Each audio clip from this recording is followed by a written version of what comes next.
Hello, boys and ghouls. Once again, it's time for Movie Reel. I'm your host, Kevin Tracy, And I'm Samantha Tomlinson. and you're in for a treat this time, folks. For our 31st episode on October 31st, it seems fitting for a Halloween night. We will talk about the most famous Halloween movie of all, Halloween. Do you think anybody's like, I wonder what it's gonna be? You said Halloween a lot. Well, you really got to nail it in. Hmm.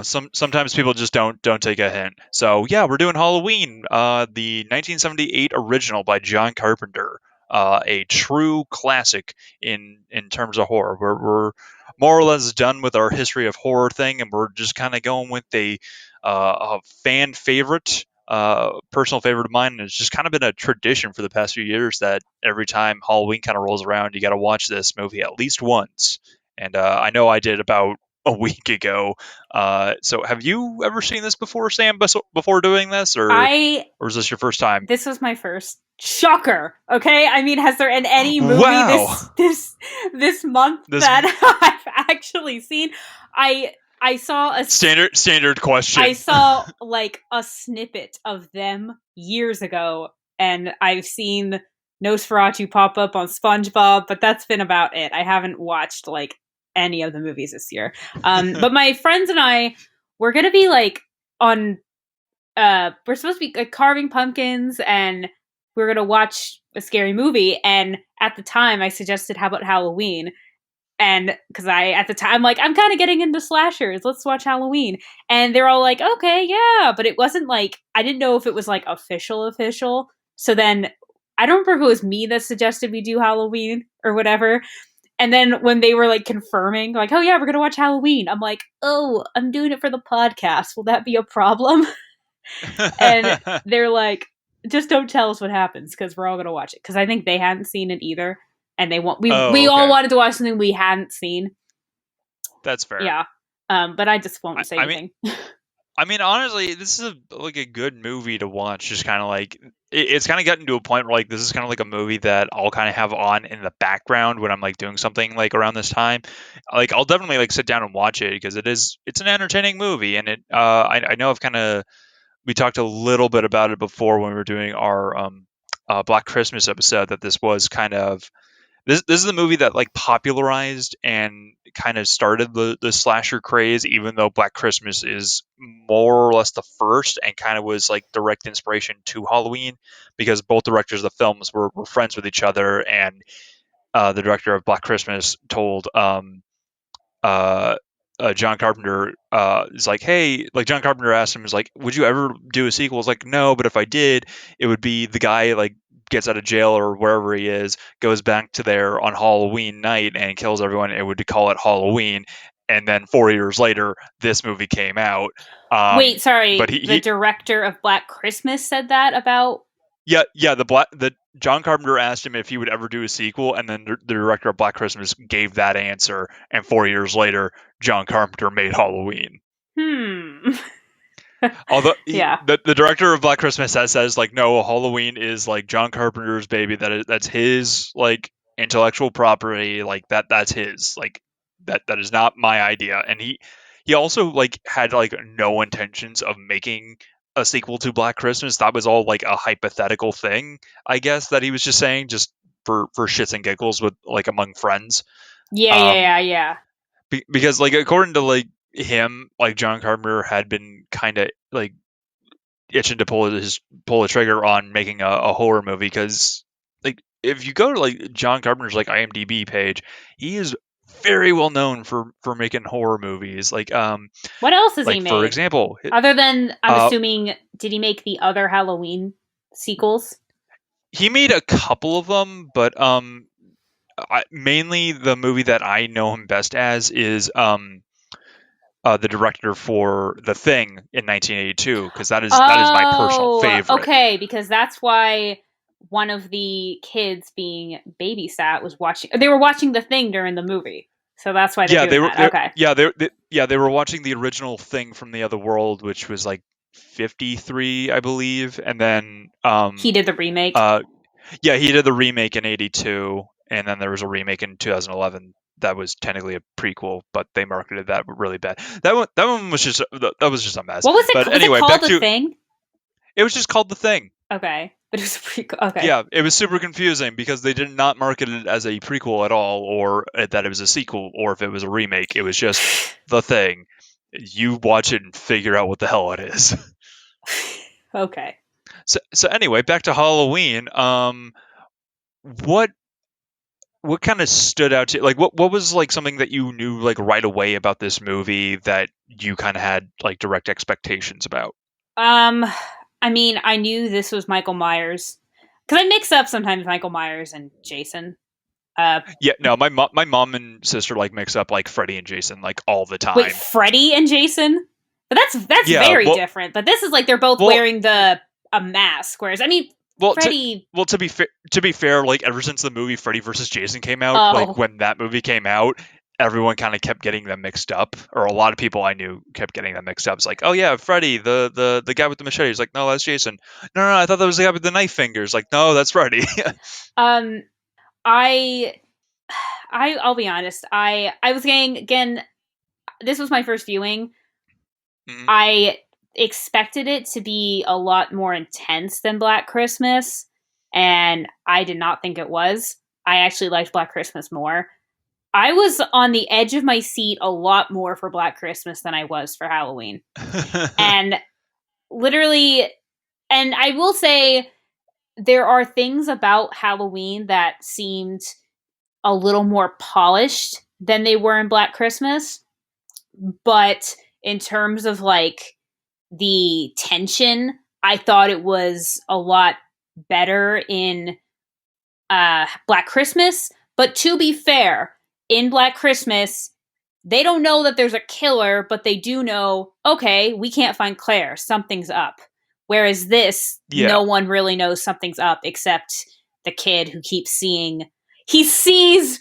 He sees Michael. He sees Michael he come sees the out of the boogeyman. house, coming out of the garage, carrying Annie, and then walking back in. And I like that was oh my god. But like I felt like I wasn't really creeped out or really that unsettled until like the very end. But Yeah, the final like shot. I will say not even the final shot, but just like when Lori finds like her friends, like all her friends' bodies. Yeah, yeah, basically like the whole climax and when she is then dubbed the Scream Queen. I just there yeah, so like I did like Black Christmas more. Not saying I didn't like this. Um I definitely want to see. I know the sequel takes place like right after. Like it's really a continuation of like that night as opposed to being like a year later or something. Yeah, the Halloween sequels, I've only seen like bits and I don't think I've seen like a complete Halloween sequel. All I know is that Halloween 3 has almost nothing to do with Michael Myers. Um, and that's pretty much it. And then there was like the Rob Zombie remakes in like the late 2000s that were apparently pretty good from what I remember from the few scenes that I've seen. But like that one was a lot more of like a more I guess like more like a messed up horror, like not really messed up, but like more of a realistic horror of like this one. It doesn't explain why Michael snapped and killed his sister because it Yeah. starts off Yeah. in like 1963 as like 6-year-old Michael Myers just like goes upstairs with a kitchen knife and just stabs his sister like after she had sex with her boyfriend. Um, Also, I want to point out I realized that like like we're watching like this entire thing through like Michael's POV where he's wearing like this like creepy like clown mask and costume for Halloween. His her boyfriend and sister go upstairs like having sex, and then Michael's just kind of like walking around through the kitchen, and then we see the boyfriend come downstairs like 2 minutes I later. It's like, know. dude, that was embarrassingly fast, and then he leaves saying like, yeah, I'll call you whatever, and he I laughed leaves, and then too. it's like I, it was like 2 minutes. Jeez, it dude. was less than 2 minutes because Michael was peering through the window. He sees them go. He sees them like making out. They go upstairs. He goes into the house, grabs a knife, and how the boyfriend didn't see him standing there, even though it was dark. How he didn't see him there, I'm pretty. I'm kind of surprised. I can see how he Yeah. didn't, but I'm kind of, I don't know. But regardless, yeah, it was less than It's like 2 minutes. It was way it's less like than 2 minutes. It was like, it was so quick. And I'm like, geez, it's not even like, he's like pulling like on his shirt, and like she's clearly like when we go into her room, she's like in there just brushing her hair, like she clearly is yeah. fine with him like leaving. So it's like, what? It was so quick. I I love know. I that was too. confused. Like, it was like part of me was like, did that not happen? But like when we go up and see her, like she's like more or less naked. Like I think she's wearing pants or something, but like she's She's just topless. But topless, it's like, yeah. yeah, it's like, so did something happen? Like I'm confused. He was up there for like 30 seconds. But yeah, I will say, so Black Christmas, and I know what Black Christmas was kind of the same of the idea of the directors didn't want us to relate to the villain, which No. I do kind of like that aspect. And I, because I don't necessarily want to relate to him, but it is the same as, like I said, with Black Christmas. I do kind of want to know what triggered him, and I especially want to know what triggered him to break out, because at first I thought that this all took place in that house. Like, I thought the Myers house was going to be like sold, and that Lori was babysitting the kid who lived there, or she was the one that lived there. Yeah. And Honestly, like the Myers house has like almost like it has nothing to do with the movie. Like yeah. it's in like for like the opening scene, and then like seen like a few times every once in a while. Like Lori goes and like drops off like the key, So is the house because being like her dad's like a, sold, or I think the house is being sold, and like her dad's like a real estate agent, and she's like dropping off the key for like the other like realtor or something for like the family that wants to come and see it. And then like the only other times we see it is Dr. Loomis and the sheriff, and Dr. Loomis is like basically like Michael Myers' doctor at the asylum, who's basically just trying to like hunt him down and track him because he knows just how dangerous like Michael is. And the sheriff, and that's pretty much like the only other times we see the house, or that it's mentioned in this movie. I don't know if it plays a more of a significant part in the sequels or the remake, but I don't know. I've only seen like collectively like 20 minutes out of all the other movies. yeah, but based on the music, when it shifted from the, so there's the house, it then shows Jason, not Jason, sorry, Michael Michael, cutting out it was bound to happen at least once. Michael breaking out of the asylum, and then it kind of like, the based on the music, I thought that the house Lori was living in was the house because of the music, because the house is like, it's a standard colonial style house. It's not anything, and I don't know. There were parts that I kind of thought it was her house, and then you know, she drops the key off, and we see a silhouette. Michael is in there, and he sees her, and then the rest of the day he's like stalking her as well as the kid that she's going to be babysitting. And I Yeah. kind of, and again, I'm like, is it just because she stopped? At first, I thought later when Loomis says to the sheriff something, like something triggered, and my first thought was, oh, his house is being sold. Maybe that's the trigger, because the whole time I'm like, why did he kill his But sister? but how would he know How that? would he? I don't know, newspaper or something. I don't know, but that's the thing. It's like, yeah, it's. I don't think they have like direct outside news I don't know, from the outside world in but still, asylum. I was like, okay, it's not revenge. It's not like, I was just very. That's, I really want to know what triggered him. Why? Because like, if you read like the synopsis, it just says like he breaks out to kill. Why? Like, Yeah. I again, I don't. I'm okay with, and I think the reason, if we know a why, that would maybe tie in with finding, if we find out, we might relate to him. But it does seem kind of random why he is stalking her for the rest of the day. Yeah. Well, Why her? I think he was just specifically stalking her because she The only was, one he saw. The first. yeah, she was the only one he saw, and then just proceeded to stalk like and kill like the people she like immediately interacted with, which were all of her friends who were coincidentally babysitting or hanging out with like their or having boyfriend at the house. or having sex in a house that is not theirs, where because their friend the babysitter is not there, so they're like, oh, we'll just go upstairs and have sex and wait for them. I was like, what is this, the Yes. room? We're just walking into people's houses and having sex? Like, what was that? I mean, yeah, that's just what every couple does that at least once, honestly. And it was also just kind of funny seeing the kid getting picked on at school. Well, it wasn't funny. That wasn't the funny part. I'm not a monster, okay? And like the boys are like, "Oh, you're gonna get it. The boogeyman's gonna get you. The boogeyman's gonna get you," and then like all run and scatter after like knocking him down and crushing his pumpkin. And the kid runs immediately into Michael Myers and grabs him. It's like, oh my god, is he gonna kill this child at school? Like, there's plenty of witnesses, but I don't think this guy's gonna care. But he lets the kid go, and then he just stalks and like watches this little kid. It's like, how does this kid not notice this fully grown man watching him and following him? But then he's in the car for the most part, and he's I know, but still, like he like yeah. follows the kid and then he follows Lori, and like there's like that same car following you for like 3 blocks and it's like 10 feet behind you. How do you guys not notice this? I don't care you guys are smoking pot. How do you guys not notice that?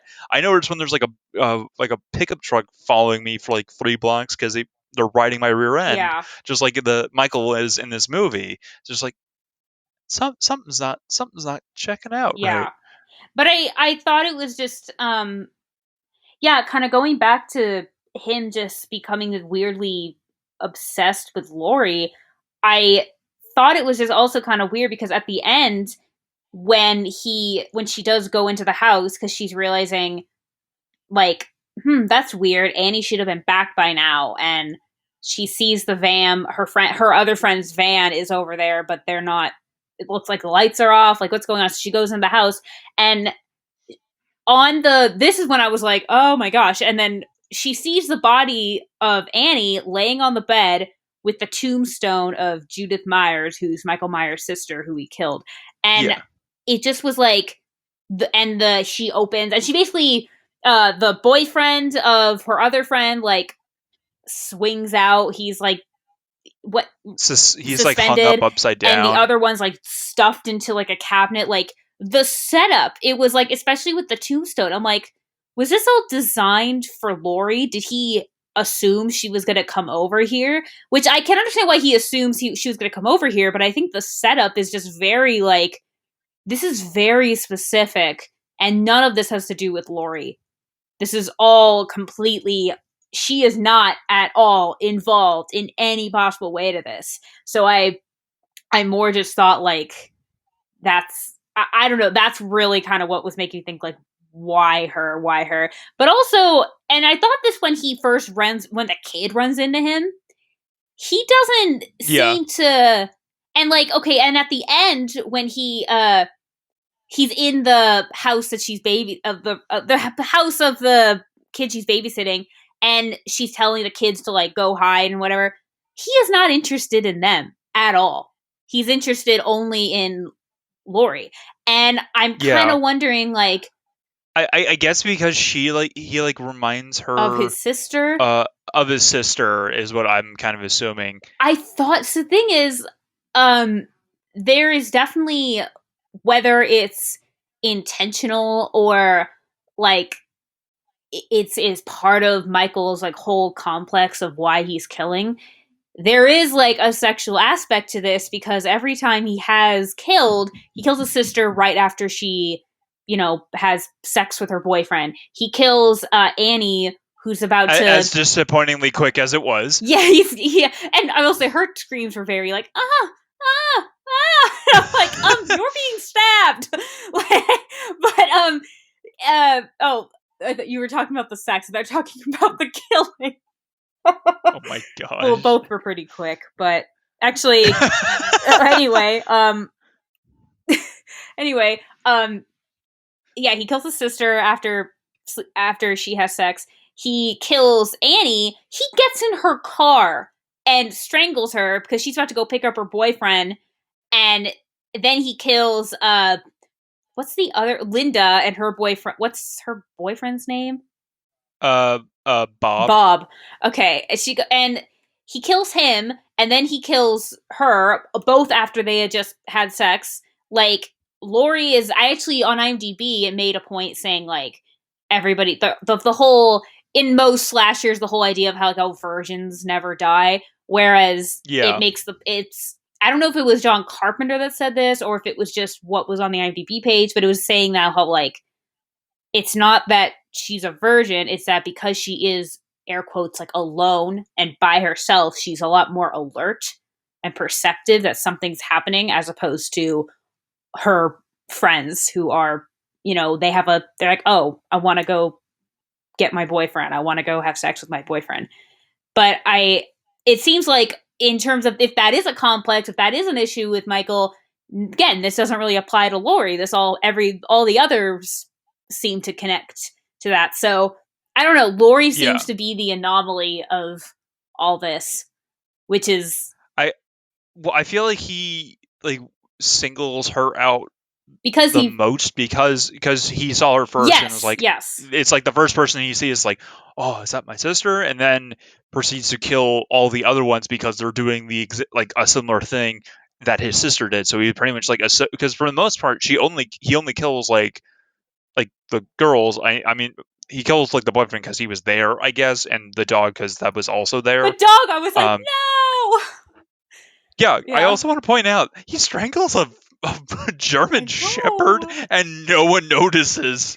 Yeah, well, Annie's also she's not that great of a babysitter. Like They're they're not great. well, no, I babysitters. thought Lori is actually a good babysitter. Well, I mean, Lori, she's like solid, but for the most part, like the rest of them is like, well, Linda's not they're babysitting. having, She's just yeah. I mean, she's just having sex with her boyfriend in someone else's house when they're not there. That's equally not great. No, but like she, uh, reading to what's his name? I want to say Danny. I don't remember though. The kid. I want to say Danny. Yeah. I want to say Danny as well. I honestly don't remember, and I can't figure out on IMDb who it is. I think it's Danny. But anyway, if we're wrong, we're wrong. I don't care. Yes. The little boy. She's like reading to him. He's like, "Oh, why don't we carve pumpkins?" Okay, and she's like, she's definitely she is a pretty decent babysitter, and yeah, I will say she was actually like there were a couple things that happened that I'm like, okay, I thought first of all she was pretty good at like fighting back. Like she actually like okay, when he breaks into Danny's house, I'm like she was knitting before and her knitting needles are right there. I'm like, use your knitting needles because those are kind of sharp, and she does. Yeah, and she does. And then later, she stabs him right in the eye. When she's hiding in the closet, she's like actually uses one of the hangers to like make a weapon, which I'm like, see, why didn't they didn't even do that in Birdemic. They just used regular hangers to like swat at fake birds. Like she actually I like how in talking about Halloween you somehow managed to find a way to bring up Birdemic because of the using a hanger as a weapon, except she actually was successful with it. And every time he dropped the knife, she like went to grab it. Like she actually made an effort to fight back. I think the only thing I noticed 3 times was that, or I'll give her maybe one. I'll give her 2 of them. I'll give her 1. 2 of them at least I had issues with. I felt like she just wasn't, she could get out of the house and wasn't. So like the first time when she first sees her friends, she like leans against like a wall and is like freaking out and crying. And I'm like, yeah, get out of the house. Wouldn't your first thought to be to get out of the house? She's like more just like upset. I'm like, no, get out. And then, Michael jumps out. And then after she thinks she killed him the first time, she goes upstairs to get the kids. So I'm like, okay, I'll give her that one. And then, but the third time when, again, she thinks he's dead and she tells the kids, okay, go to the whatever people's house, go tell them what happened. And I'm like, why don't you go with them? Like there's no reason you can't go with them. I'm just gonna let these unaccompanied minors go by themselves. Not even that. Like it wasn't like she was screaming at them like while she's fighting Michael, like get out. Like she could have just gone with them. But other than that, like, I actually did like her because she was making the attempt to fight and like make an effort to deal with him as opposed to just uh doing nothing or being stupid about fighting back. Yeah. um Um, yeah. Speaking of fighting back, I kind of want to go back to Dr. Loomis, Oh yeah. uh, who's kind of a badass. Yeah. I liked him a lot. I He, wish we saw yeah, more of him. I know he's like a recurring character in the series. I just don't know to like what extent. But yeah, no, he goes out of his way to track down this what he knows is a violent sociopathic monster that no one else is really taking seriously. Like no one else in the hospital is like, yeah, no, we'll look for him. But like they basically just like we let like local police know. It's like, well, he's not in the local area. He went home. Well, how do you know that? Because I'm his doctor. Of course I would know that. He hasn't said anything in 30 years. I would know. I'm his doctor. It's like he's like the only one like Taking this who seriously.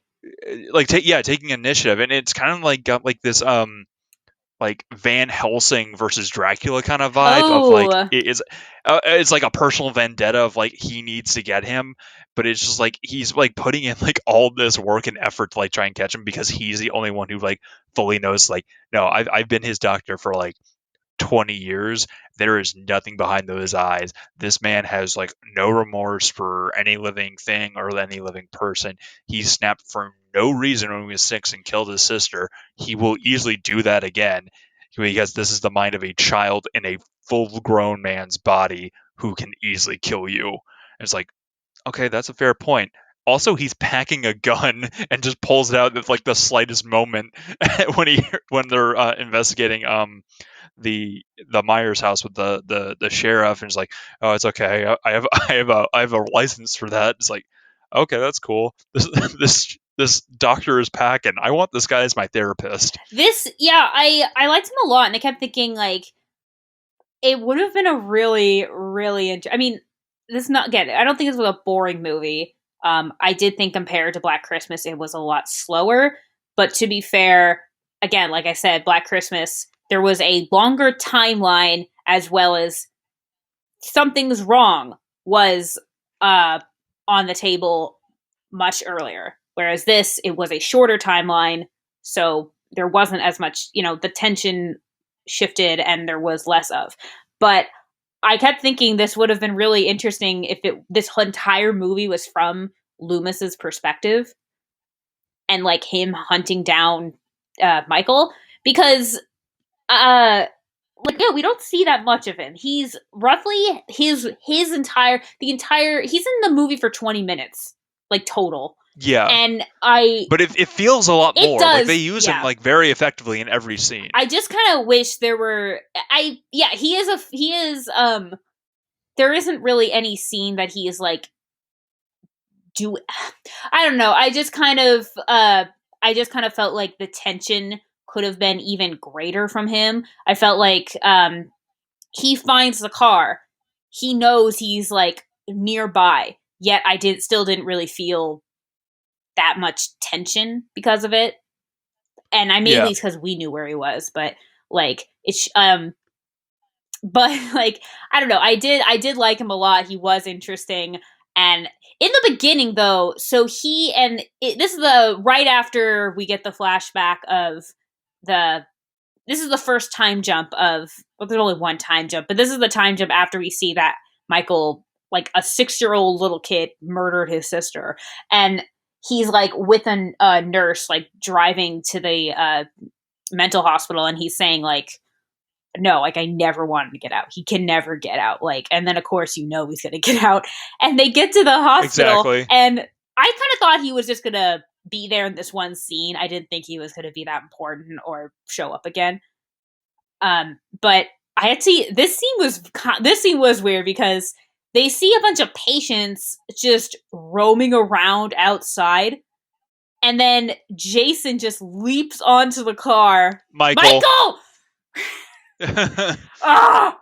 Why can't It's okay. It's okay. Oh, I know what you mean. I'm pretty sure everyone listening knows we'll what you call mean. him something different to So yeah, Ghostface jumps onto the car, manages to scare the nurse and get Loomis out, and then he just drives away. And then the next morning, when like Dr. Loomis is like trying to like, well, who the hell taught him to drive? Someone else here did. Like he was driving very well last night because he's like trying to convince them. It's like, no, he went back home to his hometown in Haddonfield, which is based in the movie. It's based in Illinois, even though Carpenter and I believe the editor based it off their hometown of Haddonfield, New Jersey, and then it was filmed in California. So wrap your mind I around will that. say I was thinking about that because I've never been to Illinois, so I don't know, but I can't remember if I have or not. but Honestly, Illinois, I would. Okay, I've been to the airport in Illinois, which I don't really count, but apparently, yeah, that doesn't but count.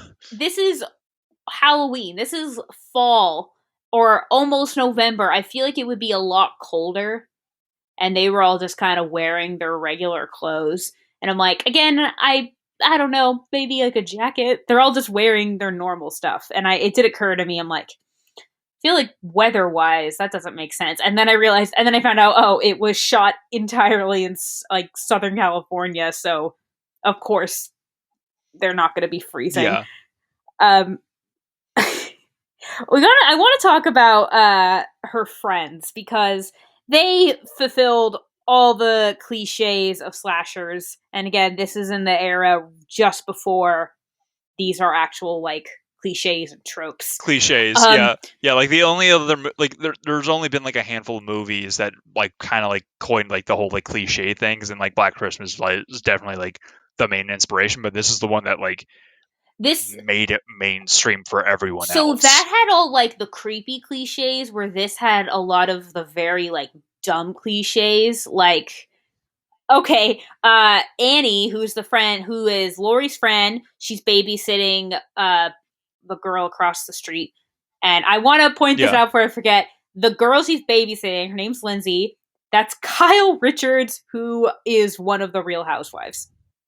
Which I was like, ha! I'm not a major Housewives person. My sister is. I've seen like bits of it, but I mean, you know, I've seen bits of it. But I was like, I know that name. Why do I know that name? And then I'm like, oh my gosh, that's hilarious. But anyway, she's babysitting and she's cooking and she's on the phone with Laurie, and I guess she gets like splatters butter on her, and yeah, because she's making popcorn. And what does she automatically do?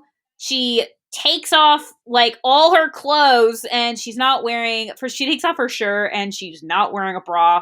And I mean, naturally, and she takes off movie. her pants, and I'm like, and then she puts on just like, I guess like the dad's like long sleeve, just like a button down, and then goes to like put her clothes in the wash, and I'm just like, you know what I would do if I spill something on me? My first thought, I wet a towel or something and then just like dab the spots. Because if you do it right away, the stain will probably not set and it'll just dry like water.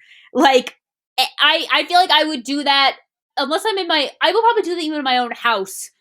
But like, she's there. I don't know. I just thought that was so stupid. It's honestly, it's a horror movie, and they needed to get like, it's gonna be R rating. We might as well have some nudity. I just thought it was so stupidly unnecessary, and like, are you kidding me? Like, well, most of the times when there's nudity in a horror movie, it's stupidly unnecessary. Okay, yeah. So that definitely fits that stereotype of unnecessary and or gratuitous nudity. But like later we see Linda's boobs, and again, it wasn't necessary, but it made more sense than Annie, because like this one is naked and just had sex. Like the other one, she like, yeah, that one I again didn't need to see it, but that made more sense than, I got something on my shirt. I might as well just take off all my clothes. Well, it's a good thing I'm a part-time nudist. A part-time, yeah.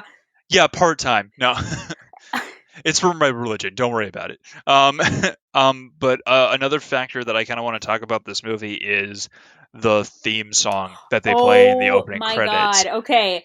It is so It's iconic, really good. and I absolutely. It is basically like the theme song for like the majority of Halloween and I don't even need to say it for this podcast, because I mean if you even if you haven't seen this movie, you have at least If heard you've this been theme in a song in spirit some store capacity. or Party City, I'm like, why do I know this music? And I'm like, oh, it's because it plays in a Halloween store or like any store that sells costumes during Halloween. And I was like, Yeah, oh, it is so iconic and it is so ingrained with pop culture and just the entire month of October that I just absolutely love that about this movie is that it's just some low budget horror movie from the 70s.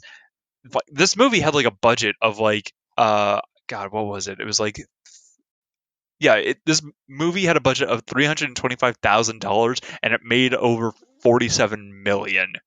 oh my gosh, And it's yeah. just like the fact that it's just like this like less than like $500,000 of a movie like this is like a very cheap movie to make and it is like spawned like this entire multi-movie franchise that has spanned multiple decades and has crossed over into like our generation for new movies and sequels that still have Jamie Lee Curtis in it.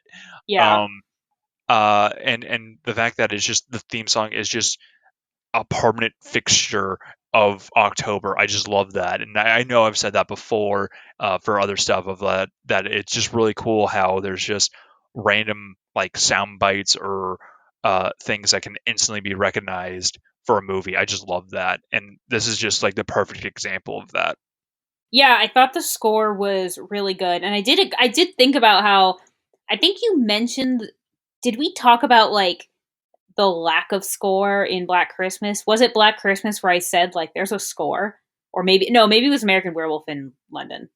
It was Oh, American okay. Werewolf because American Werewolf A did have soundtrack, but like not really a score. like yeah well it had like the soundtrack of like all like the music that they got the licensing for, but it did have its own original soundtrack of like a very like somber like very like dramatic orchestral score, but it's only like maybe 10-15 minutes in the movie total throughout Yeah. the entire movie. Black Christmas, I don't really remember there being much of a soundtrack other than just like very like suspenseful music and then like the occasional like creepy Christmas tune that they kind of twisted to make it seem a lot more sinister than it already was.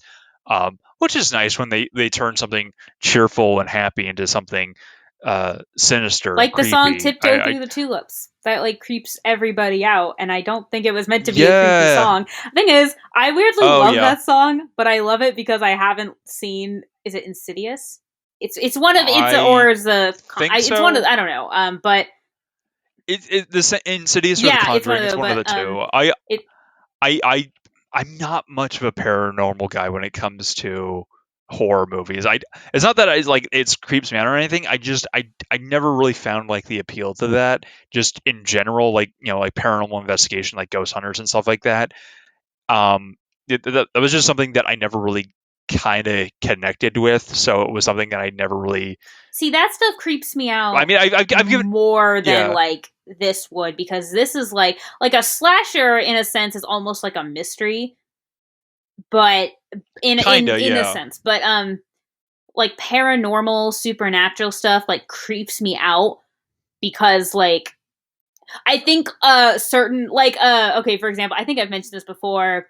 There's a BuzzFeed does a true crime show that I really like, and they do one that's true crime. It's called Unsolved, and they do two. One's true crime and one's like paranormal or supernatural.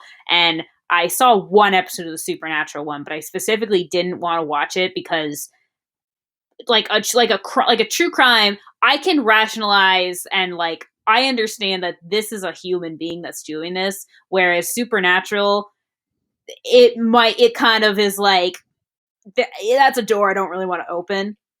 It's the luck of the It draw. You never know what you're gonna it get. creeps me out, and it's just that kind of, I don't really. I'm fine with being, yeah. I do kind of think ghosts might be real, but I don't really want to like. I don't need more reason to be creeped out. You're not the kind of person that would like mess around with a Ouija board with a bunch of No, friends after no, drinking. no. Yeah, but so anyway, actually, going back to the score, there Yeah. was, and this was, I will say, I jumped I jumped right in the beginning of because of that, like, what instrument is that? Maybe a flute or a recorder. It was the high pitched like song. It was a high pitched music every time Oh, oh, Jason oh, oh. Michael appears. just that sting The whenever he would like pop up yeah, out of nowhere. and the first time it happened, it's very high pitched, and I was like, ah, like I jumped at that because I didn't expect that. But it happens like anytime Michael just suddenly appears, and that I did. I think even that like I've heard, and I don't know why I've heard that or where I've heard that, but yeah, the soundtrack, the score for this is really really great, and it's definitely creepy. Yeah. I will say it did play a couple of times when I didn't think like I didn't really feel like there was a reason for it to play right now. Nothing's creepy is happening. There's no reason for me to think like not. I don't know. It just kind of happened at times. It makes you think because music gives basically tells the audience something's about to happen. Whereas there were a couple times in this where it's setting the tone, but I just didn't think it was really necessary because again, nothing happened. It was like I think in the beginning when Lori is like walking home with her friends, there was just a couple times where the music was playing and I'm Yeah. like, nothing's happening. There's no reason for me to be hearing this. I mean, it's definitely not as like repetitive in like some like the Friday the 13th Yeah. movies.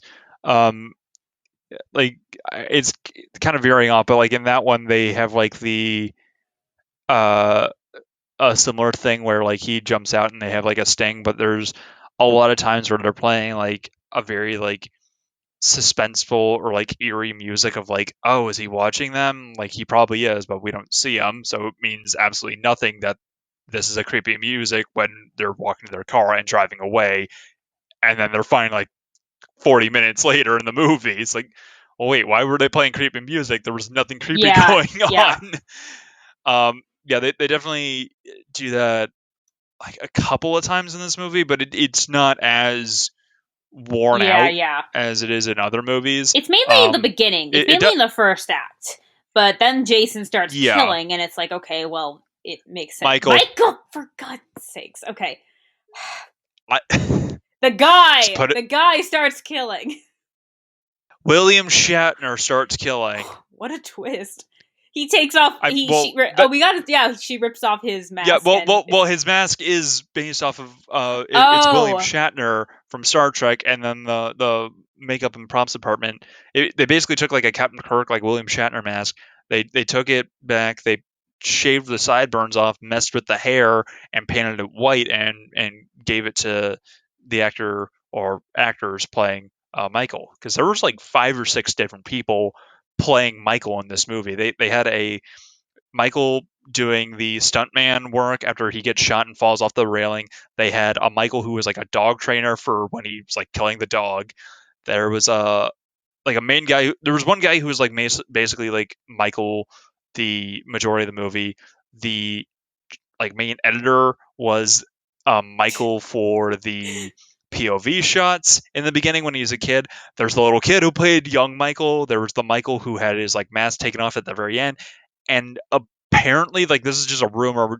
John Carpenter played Michael at some point during the movie. I don't know when or if that is actually a I will thing. say they did pick. All of them had. That's surprising. I didn't. I get the stunt person, but I'm surprised. I didn't think. I thought it was all one person because they all have the same body structure, and I thought it was the same person. There was no real indicator that it was multiple people, so that's pretty good.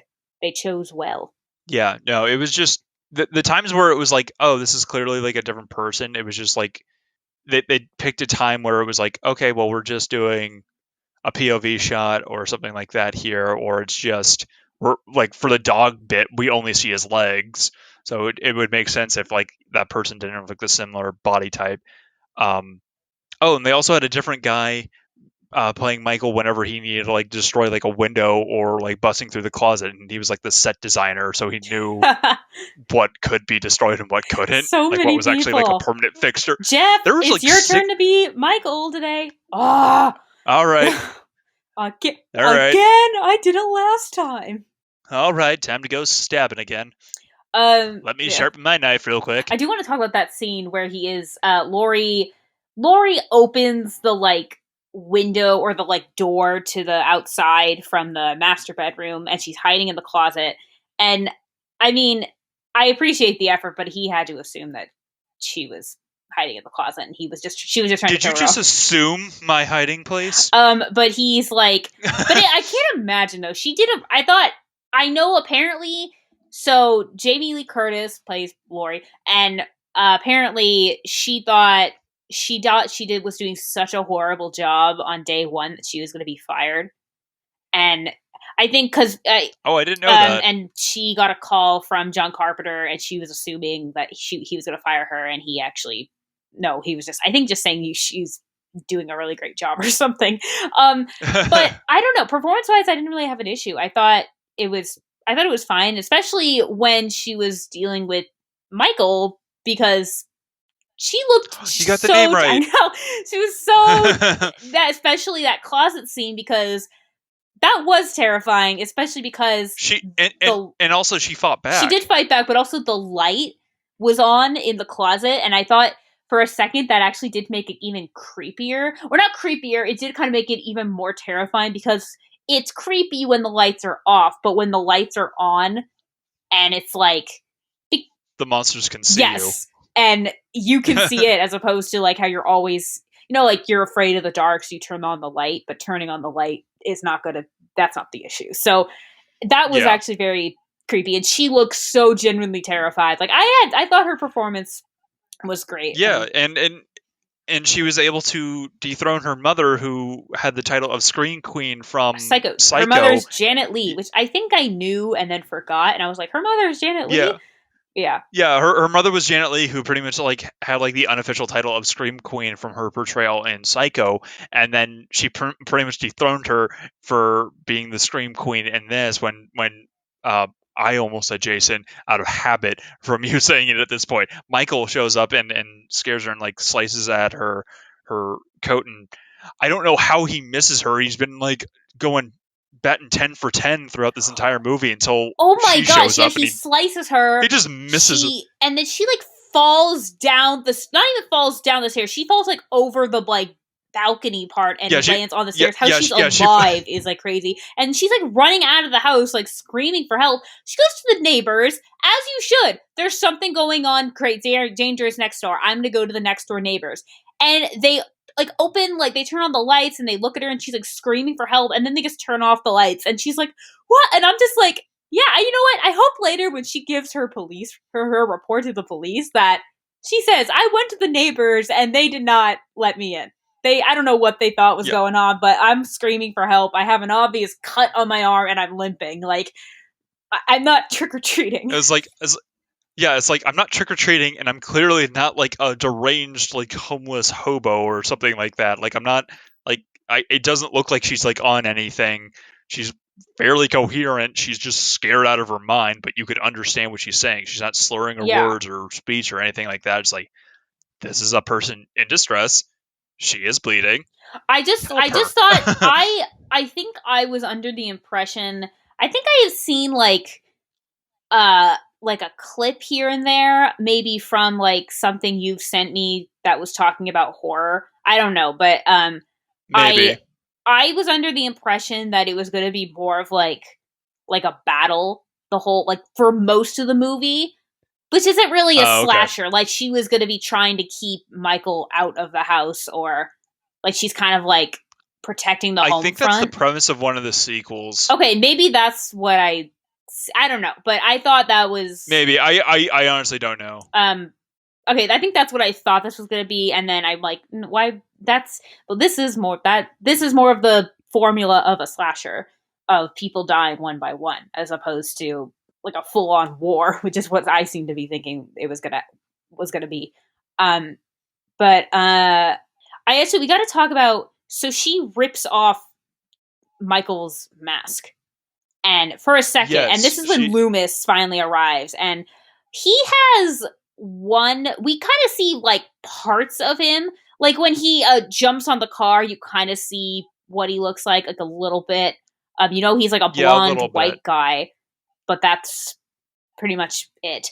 And he has like one eye like shut, like. Well, I think it's because that she stabbed him with like Oh, okay, the okay, the okay. the coat hanger earlier, so that's why he's like got Oh, his eyes I kind shut. of thought it was just like maybe like a A scar. scar or like a deformity kind of thing. Like his eyes were No, just. because no, like when we see him as a kid, he's like a completely I normal know kid. Like there's nothing that's wrong with what I was him thinking. aside from like he like mentally snapped or whatever the hell happened to him. That's what I thought. That's why Um, I was like, that's he didn't have that as a kid. Why does he have this? Okay, that makes way more sense. yeah. But it was kind of interesting that for the most part, there doesn't seem to be really anything supernatural about Michael. But when Loomis shows up and he shoots, like he has like a revolver and fires like all like 6 shots at him, which causes him to like fall, like basically do like a backflip over the railing and fall and presumably die. He checks to see if Laurie's okay, and then when he goes and checks to confirm his kill, Michael's not there, and leaves on like the foreboding notice, like, was that the boogeyman? He very well could be. He very well could be. And I thought he said it they play was. the score again. Yeah, it's like I believe it Yeah. was. Yeah, and yeah, I sorry, mean, but yeah. yeah, God, it, memorize the movie. God. oh my gosh, you can't name the character. I flub up one line of dialogue. Don't at me, We're bro. not talking about me Um, and Jason. my God, do not talk to me or my Jason ever again. But no, it was just really kind of surprising that that was how it ended because for the most part, like Michael followed like very strict normal rules for the times. Like, no, he gets like stabbed with like a knitting needle. He went down and he's bleeding. He gets stabbed in the eye with a or like messed up in the eye with a coat hanger. Like you see like the results. His like eye is like messed up when the mask comes off. You get shot 6 times and fall off of a balcony from a second-story building.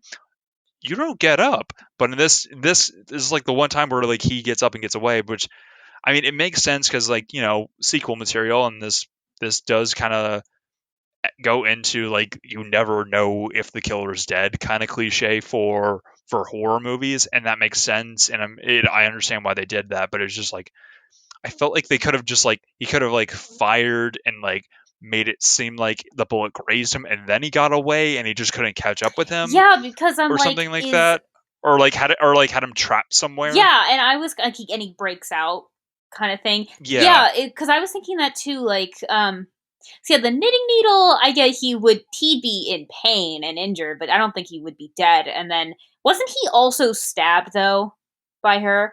he was stabbed with like the knitting needle But and didn't she the pick up the knife and like stab him after the I hanger? think And that's when so. because that's when like she goes to gets the kids and tells them to get out, and you see Michael just sit up. He was like laying on the ground, then he just sits up. But for the gunshots, I was like, I assumed I know like it, and then when he wasn't there, I'm like, okay, yeah.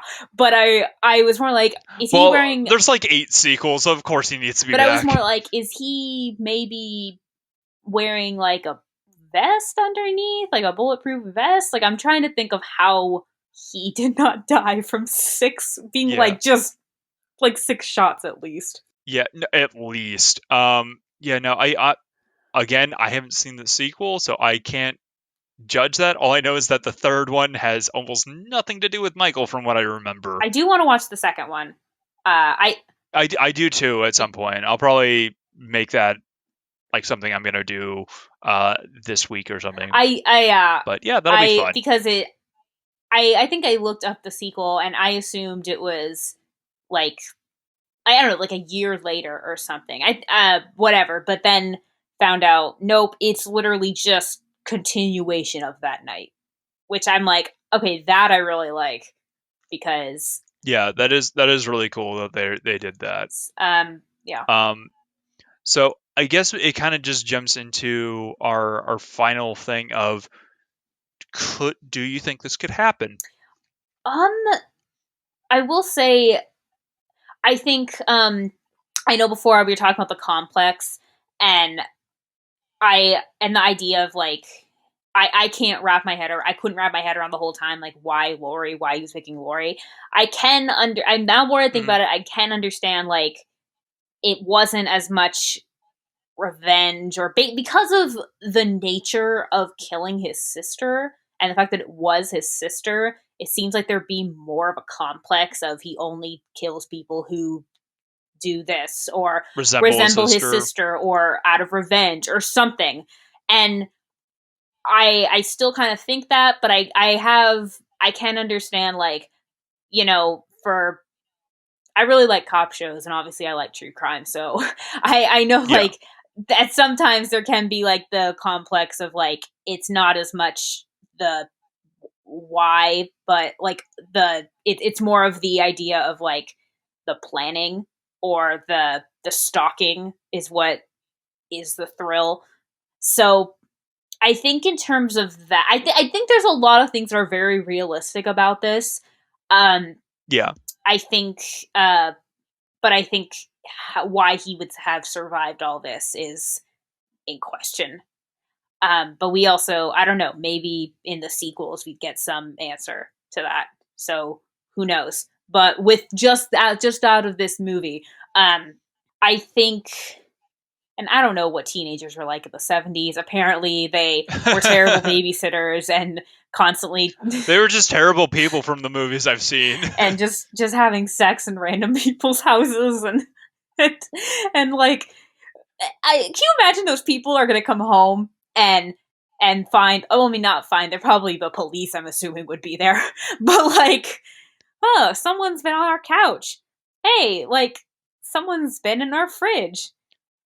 Is this just gonna be like a Three Our Bears bed thing? has been had someone's been in our bed like For a second, I thought you were going to be like, our bed has been sexed upon. I mean Who would do this? Like, just use like some like weird, not completely correct terminology. they just pull out like magnifying glasses. We're on the case. they they pull out a black And light. and like a Sherlock Holmes hat. Oh my god! All Uh, right, do you moving think on. this is So, real? uh, no, I don't. I don't think that this is real. I feel like as soon as Michael Myers broke out of the asylum, and with the strong uh description that the doctor is given of like Dr. Loomis is given is like this is a deranged psychopath. This needs to have more attention. I feel like the hospital would have tried to get Good point.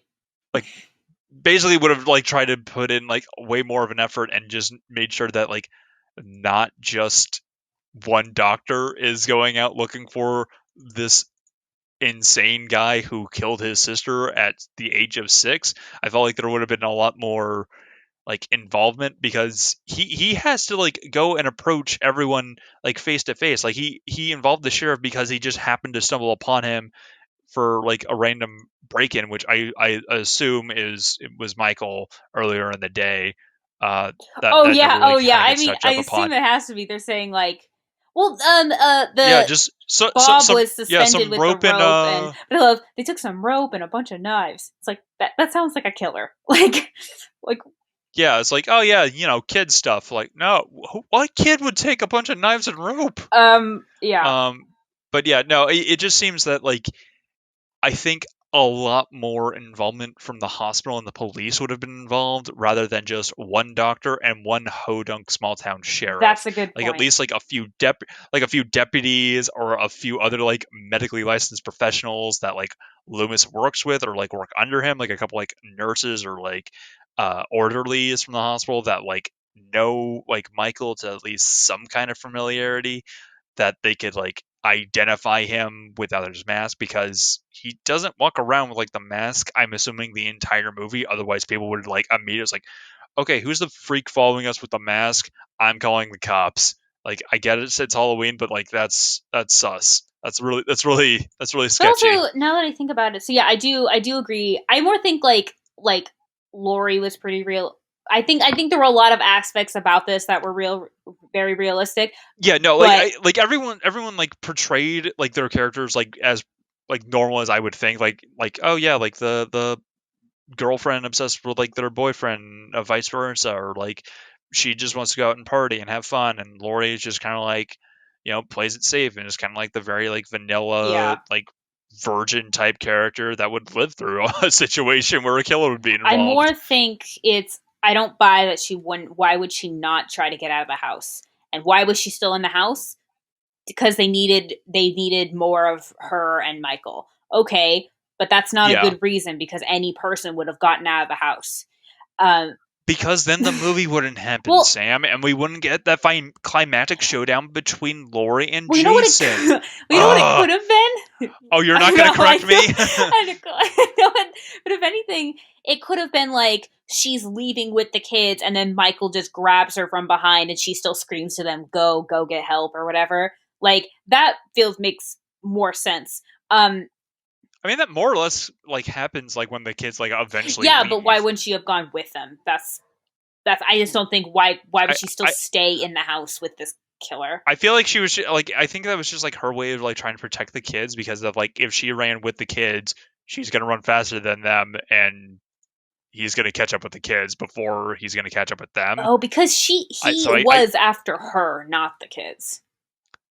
I yeah, I feel like that was like the I only way mean, to kind of like okay, justify all of but that. yeah, I mean, it doesn't make a whole lot of sense, but it makes the most I do. sense. But also, I do think that okay, he's broken out to kill. Okay, and again, based on what he specifically did, you would think it would there. I don't think there was a good reason why he returned to his hometown, like unless there was a specific.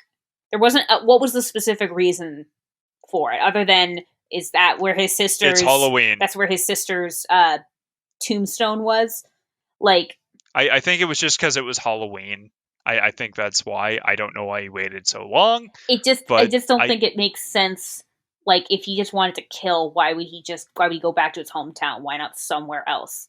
And no, I think it's explained in one of the sequels, and there was like time travel involved, what? and he read the book of like the dead, and it just he woke up the mummy, and then there was a giant ant involved, and it was a whole thing. Yeah. Oh, I mean, you know how it goes, right? I want to see that movie. I mean, goes like I think I hope that's not what Well, happened. like how there's like Friday the 13th in space, there could be Halloween time Hey, travel. that is a very gradual climb from part 1 to 10, okay? There is 10 there are 9 movies leading up to that, and it's a very gradual, and it makes sense when it gets there. Not much, but it makes sense because it's in the future. It just doesn't happen in space. What are you, crazy? Okay.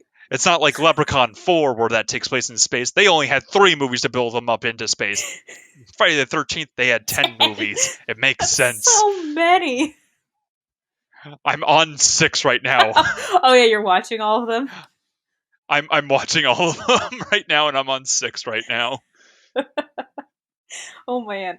Yeah, we just got past Corey Feldman killing Jason when he was like 13, and yeah, Corey that was Feldman fun. is in one of them He's or all of them. he's in 5, which is the final chapter, and then his character comes back in part 6 called New Beginning.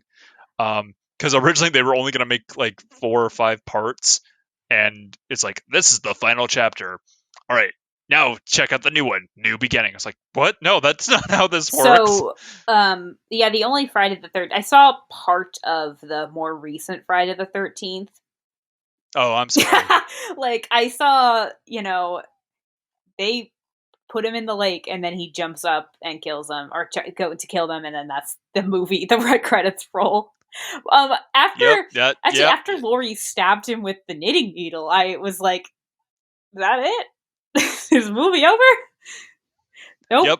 There's 30 minutes of nothing after that. No, it was like the last like 10 minutes of the movie, I honestly. know. I watched it on TV, Oh, so it was okay. like there was a lot of commercials. I was renting it and the movie is about an hour and a half and it it's just very kind of leisurely paced up until not maybe not leisurely paced, but it is more Yeah, spread out because he's doing this all in secret As like like I said, as opposed to Black Christmas, where hey, where's Claire? Hey, where's Yeah, Mrs. I mean, they don't know Mrs. Mac's gone, but like it's the idea they know, yeah. exactly. Yeah, But they don't know anybody's missing yet, so it makes more yeah. sense. But yeah, it's just I was just very surprised that it took so long. It's a lot more slow and drawn out. Yeah, Yeah. yeah. So what would you rate and or recommend this movie for? I mean, I was actually very surprised. I think based on like that the logo of like the pumpkin and then the knife. I Yeah. think that like even creeped me out, and I was expecting this to be also a terrifying movie. I think this is You're expecting something a little bit more campy or something? like I think just like if it was like Black Christmas was kicked up a notch. Like Black Christmas, I thought was I would again like I said more on the edge of my seat and creeped out. Whereas with this, I things were just happening a lot slower, so I just wasn't as like I did jump at a couple times, like oh my god, he's killing Annie and he's somehow gone in her car, or like oh like I think that's creepy. Like there were parts that I jumped, but like it was again like a lot slower, so I wasn't filled with tension. Um, Makes I sense. would. So I just was very surprised. I thought I was going to be more creeped out than I was. I I would kind of. I would say again, if you're a horror person, if you're a slasher person, just go for it. Um, Yeah. it will not give you nightmares. I think unless you're like No, a not little not kid, maybe then a little kid you shouldn't be watching this. yeah. But Yeah. yeah, I mean I don't know. Anyone can watch this. You gotta go by that rating system. Yeah, I mean I will say there is like it's mainly there's nudity in it. Honestly, I feel like is Yeah. what makes it an R. Um, And pot. and a little bit of pot. Yeah, that was a big no-no in the 70s. No one did pot in the But 70s. also, I will say Andy was doing it whilst driving, and I'm like, okay, that's not safe. What? That's totally fine. No, don't do drugs, and Yeah, don't no, do drugs while I'm driving. Yeah, no, joking. I figured you were Yes. joking. um, It's like, what? That's not my sarcastic voice. um, um, yeah, I would say anyone could really watch this. I would say, because of the nudity, I would say like you know, at least maybe 16-year-olds could watch this because there is a lot of nudity, but Yeah. definitely, I mean, Unless you're watching this on TV, then you're fine. I'm assuming, yeah, they cut things or crop things or. Yeah, it's cropped and or blurred. I just thought it was so funny that what was the plan? They were just Annie was gonna go get her boyfriend, Paul, and then Linda and her boyfriend were gonna come over. Were they always just gonna go up stairs and have sex in someone else's house while Annie babysat with I a kid downstairs? Like, what was the I don't plan? think that was I don't think that was the initial plan. I think it just became the plan when they realized, like, hey, we have the house to ourselves. They got a pretty sweet upstairs bedroom. Let's give that a spin. Okay, said the boyfriend and every boyfriend after that. But no, in terms of like recommending this movie, this is definitely like a Halloween movie. Like this is definitely something like when October rolls around, this is something that will play on like AMC or FX or like pretty much like any movie that like plays like horror movies like constantly. And there's good reason. This just screams Halloween, not just because that's the title of the movie, but it just has like that very like October fall feel to it, and I absolutely love that. Um, so yeah, I would definitely recommend this movie as like a holiday movie. It's fun to watch for the whole family. The Um, whole family, if everybody is like at least 16. There's not a ton of swearing. It's yeah, really and the yeah, it's mainly just the nudity and the I mean the murder. murder, but it's not like a horrible gore fest. It's like it's kind of like with Black Christmas, like kill someone and then nothing, then kill someone, then nothing. It's mainly I feel like if anything, it's the nudity that gives it Yeah, really. and like yeah, it's mainly the nudity and yeah, no, and the body count for this movie is a lot lower than people would think. There's only Yeah. like what, like So six the kills in guy this he movie. steals clothes from, he's like the mechanic guy that Loomis Yeah, finds. Well, he doesn't find the guy; he finds the truck, and he finds Michael's like hospital gown.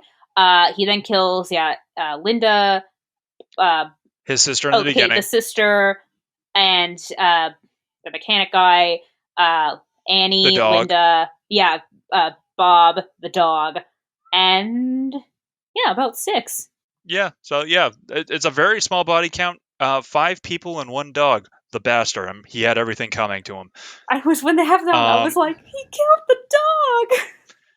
yeah, that's when you stopped rooting for Michael. That's the thing is, I was thinking about that too because I I understand that like there is that, and we talked about this when Black Christmas about the idea of like rooting for the killer, like you root for Jason, you root for Michael, but like I felt like there was no reason to root for him personally. I mean, there wasn't really anything reason to root for him because like the kids in this movie weren't like as bad as they are in like other movies, like in the Friday 13th movies. Like most of them are kind of assholes and they kind of have it coming. It's like, oh, this guy is just being a drunk asshole and is like trying to like hook up with like every girl counselor here. Okay, I'm not sad that this guy's dying. Okay, this guy just stole this girl's clothes while she's skinny dipping the lake in the middle of the night. First of all, that's a dumb idea on your part, lady. Second of all, this dude had everything coming. I'm glad this dude is found with an axe in his head. That's a messed up thing to Yeah, do. these were just dumb Um, teenagers. they're just dumb teenagers doing what dumb teenagers did in the 70s and mostly in today for like a little bit. Yeah. I mean, we can't do any of that now. We're in quarantine. Yes. We That's can't trick or treat. yes, that's the issue. Um I wanted trick or treating. Where am I going to get my candy now? the store, because you're adult. Like a boring. I can do that all year round. I mean, I want to get it from strangers.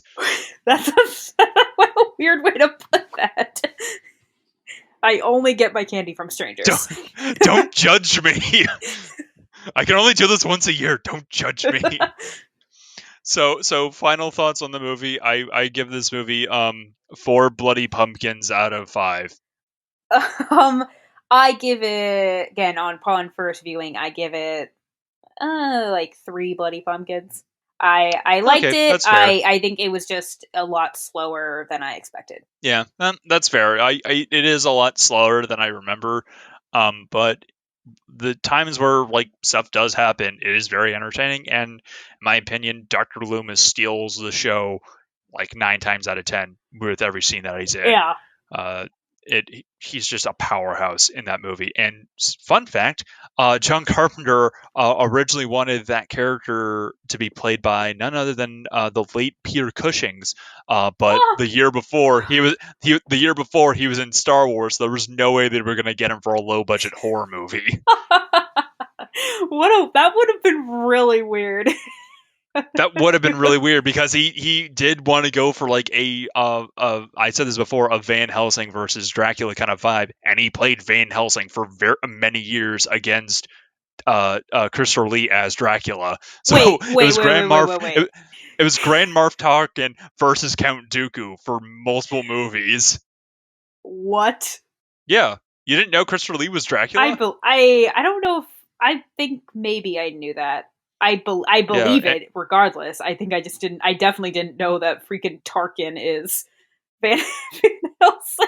yeah, and he was also Dr. Frankenstein in a lot of the similar movies. It was Wait, the 70s. Peter Cushing or Peter Cushing was Dr. Frankenstein for a lot of movies as that? well. I also In can the totally 70s, see. yeah, in the 70s they had like a resurgence of like the classic Universal monster movies. So like they redid a lot of like Dracula and Frankenstein movies and similar movies like that, but they made it a lot more scary. And since it was in color, they wanted to include blood, and that was kind of like the big thing of like, this is now a scary, slightly gory movie. Gory for the time, not really gory now. It's just kind of campy because it's a very cartoonish, overly saturated red blood than Yeah. than what actual blood looks like. Yeah. But yeah, so I guess I did have a little history lesson for you there, out there, folks. On that note, I'm Samantha Tomlinson. And I'm Kevin Tracy. Have a spooky Halloween, everybody. Goodbye.